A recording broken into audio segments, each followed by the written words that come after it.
I think what I'm hoping people take away from the exhibition is that there's this huge, rich historical history of magic and folklore that kind of lies behind the Harry Potter books, and that a lot of things that they might have thought were imaginary are actually based on fact. So the idea about Bezoar stones, they can come and see a real Bezoar stone, they can come and see alchemical manuscripts describing how to make the Philosopher's Stone, they can see Nicholas Flamel's tombstone, and hopefully they'll be really inspired by that and inspired by the history in the stories, and understand that J.K. Rowling knew a huge amount about sort of the mythology, the folklore, and the science and the magic behind the stories that she incorporated very lightly into her stories, which gave them a huge amount layers of depth and interest. So at the moment we're in the divination room. This is my favourite room in the exhibition, and I think divination is kind of treated with a bit of humour in the books and as if it's not too serious a subject, but I actually love the kind of historical accounts of it and all the different ways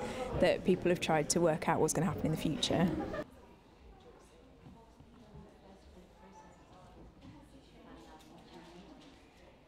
we came up with the idea of basically around the subjects don't worry about it. So we've just shot out the wall, haven't we? Yeah. This cabinet that I should be photographing. Everything is looking photographed. This is a Thai divination manuscript, which is really beautiful. Oh, what, sorry? Thai divination manuscript, so it's kind of telling you your horoscope. That would be We've got books about palmistry and tea leaf reading and some kind of practical equipment that you could use for those things. It's really interesting. So in the Harry Potter books, when Harry sees a symbol of a black dog in his cup, and that's thought to be an omen of death, but we've actually got a book that indicates that if you see a dog in your cup, that's a sign of a faithful friend, so it's a bit more positive.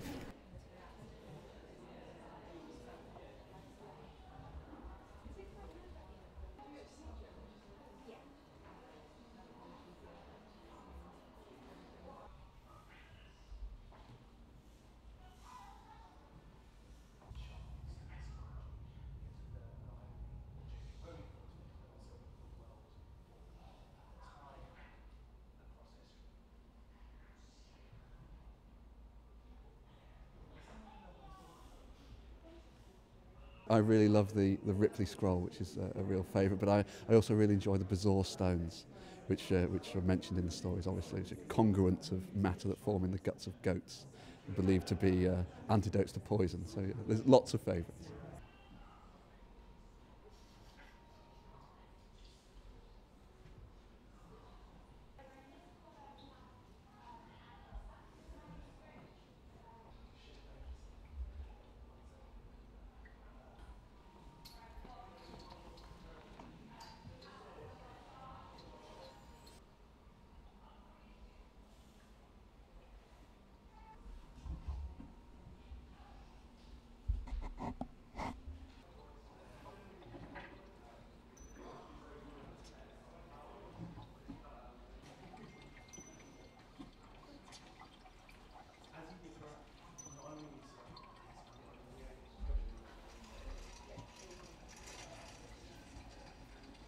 So it looks at the magic, the nature of belief, the ideas about science and what the relationship between science, belief and magic actually is.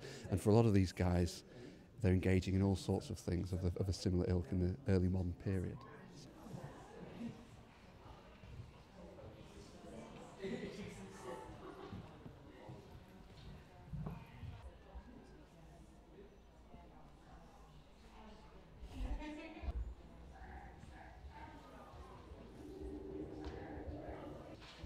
Do you know that we're not permitted to film these? Yeah, you're doing these in time.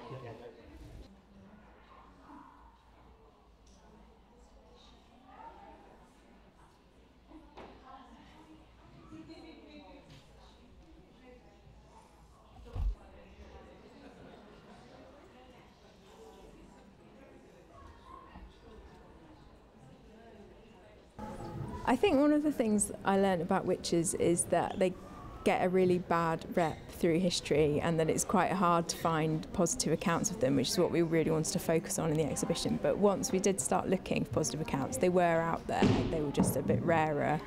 And I'm really excited that we're able to show a painting by John William Waterhouse called The Magic Circle, which is a very positive portrayal of a witch. She's very kind of beautiful, and she's doing protective magic, and it's different from the kind of more traditional negative view of witches that you get in a lot of books of the time.